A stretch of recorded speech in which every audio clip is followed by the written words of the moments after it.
Bueno, yo les voy a hablar sobre la comparación y composición de mis circuitos.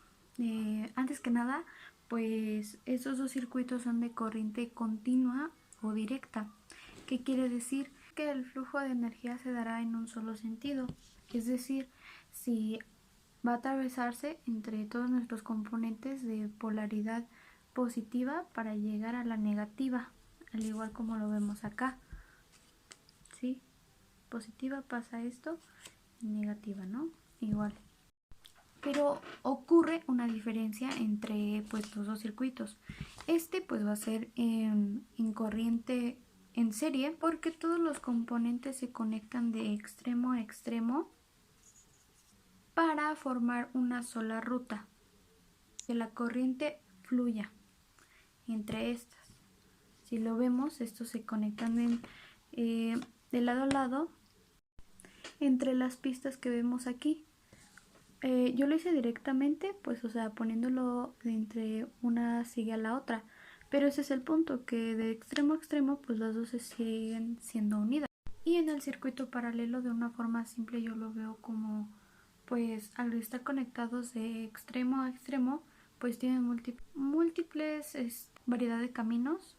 Lo que vemos aquí, o sea, esto puede ser, pues sí puede llegar a la corriente 1 o el crea su propia corriente y eso no va a afectar que todas pues sigan dando su camino, ¿no?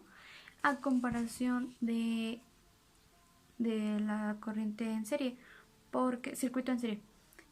¿Por qué? Porque si uno se daña, como están unidos entre sí, como uno depende del otro, pues va a afectar en eso y ya no va a poder funcionar.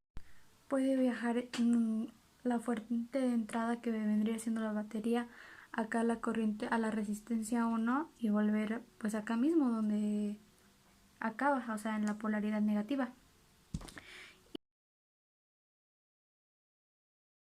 Y pues bueno, la intensidad de corriente en nuestro circuito en serie pues va a ser la misma porque como dije uno depende una de la otra.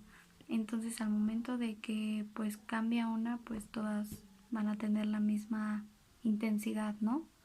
Por tener solo un camino. Mientras que la intensidad de corriente en un circuito paralelo pues se distribuirá entre sus ramas, que son las ramas, vendría siendo las que están conectadas de extremo a extremo, las resistencias, ¿no? Pero un objetivo clave, que la mayor cantidad de corriente, intensidad de corriente va a pasar con la menor valor de resistencia que tengamos. En este caso vendría siendo nuestra resistencia de 1K, o sea 1000 ohms. Y pues efectivamente porque salió 8.3 miliamperes. En serie, pues existe una ley que nos dice que la caída de tensión es la suma total del voltaje que tenga en cada resistencia o cada componente.